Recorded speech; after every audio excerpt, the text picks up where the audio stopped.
আচ্ছা, এখন আমরা জানবো হচ্ছে গিয়ে retrieve data using SQL select statement. তো সিলেক্ট একটা স্টেটমেন্ট আসলে, হ্যাঁ? তো এখানে একটা কথা আছে দেখেন, to extract data from the database you need to use the SQL select statement. However, you may need to restrict the columns that are displayed. This lesson describes the select statement that is needed to perform this action. Further, you may want to create a select statement that can be used more than once. মানে বলতেছে আমরা তো অনেকবার এটাকে use করব। মূল কথা হচ্ছে এই সিলেক্ট শব্দটাকে আমরা ব্যবহার করব ডেটা রিট্রিভ অথবা ডেটা এক্সট্রাক্ট করার জন্য। আর যদি সহজ ভাষায় বলি, ডেটাবেস থেকে ডেটা পাওয়ার জন্য, ডেটা দেখার জন্য অবশ্যই আমাদেরকে সিলেক্ট স্টেটমেন্ট ইউজ করতে হবে। Clear? Data retrieve, data extract অথবা বাংলায় যদি বলি ডেটা দেখার জন্য আমাদেরকে সিলেক্ট স্টেটমেন্ট ব্যবহার করতে হবে। সো একটা সিলেক্ট স্টেটমেন্টের স্ট্রাকচারটা কেমন হবে, হ্যাঁ? তো অবশ্যই আমরা শুরুতেই সিলেক্ট কথাটাকে লিখব। সো আমরা লিখতেছি সিলেক্ট। ও বাবা! সো আমরা লিখতেছি সিলেক্ট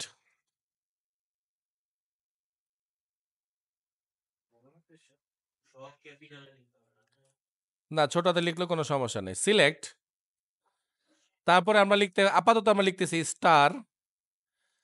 আমি এটাতে আপনাদের মিনিং বোঝানোর জন্য এরকম একটা দাগ দিলাম জাস্ট, হ্যাঁ? এটার মানে হচ্ছে all. All means all columns. All columns মানে একটা টেবলে যদি 20টা কলামে থাকে, 20টা কলামের ডাটাই আমি দেখতে চাই। স্টার দিয়ে আমি এটাই মিন করতেছি। ঠিক তারপরে আমরা লিখব ফর্ম,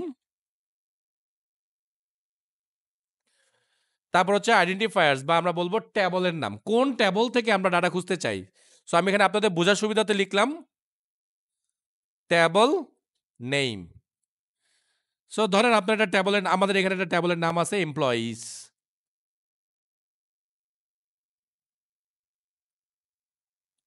সো এখানে এই নামটা হবে। দেন সবার শেষে লাইন শেষ করব আমরা সেমিকোলন দিয়ে। এইটাই হচ্ছে সিলেক্ট স্টেটমেন্টের স্ট্রাকচার।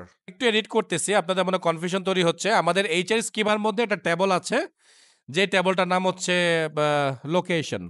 সো আমরা এখানে লিখতে পারি লোকেশন, দেন লাইন ক্লোজ। ক্লিয়ার?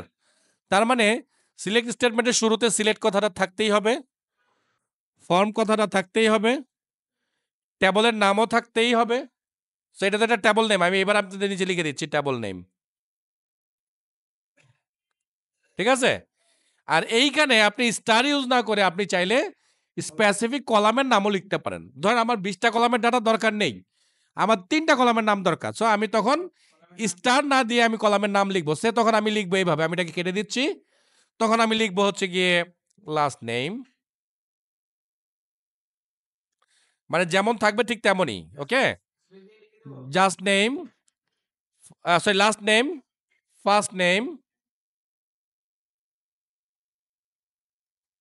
এইভাবে আমরা কমা দিয়ে যতগুলো দরকার লিখে ফেলবো। তবে অবশ্যই এই স্পেলিংটা অবশ্যই যেন আপনার টেবলের ওই কলামের নামের সাথে ম্যাচ করে। কোনো কারণে যদি মিস ম্যাচ করে ডাটা কিন্তু আসবে না। ক্লিয়ার? এবং এটা কিন্তু কেস সেনসিটিভ কিছু কিছু জায়গায়। তার মানে হুবহু সেম কেসই হইতে হবে। হ্যাঁ, প্র্যাকটিস দেখাচ্ছি আপনাদেরকে। সো এখানে যখন আমি সিলেক্ট স্টার ফ্রম এমপ্লয়িজ এটা চালালাম, তখন দেখেন এখানে নিচে সবগুলো ডেটা, মানে এই টেবলের যতগুলো কলাম ছিল সবগুলো চলে আসছে। ওকে? সো আমি স্পেসিফিক একটা বা দুইটা কলাম চাই দেখতে। তাহলে আমি বলছি কিভাবে লিখবো আমরা,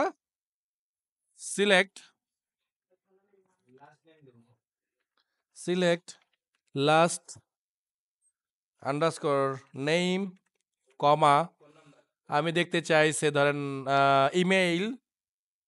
ইমেইল আর কিছু না। সো আমি নিচে চলে আসলাম, আমি বললাম ফর্ম এমপ্লয়িজ, PLOYEES, ডান। ঠিক আছে? সো আমি এতটুকু মার্ক করলাম, মার্ক করে রান করে দিলাম। সো দেখেন শুধু লাস্ট নেম এবং ইমেল, শুধু এই দুইটা ডাটাই কিন্তু আমাকে দেখাচ্ছে এতগুলো কলামের কাছ থেকে।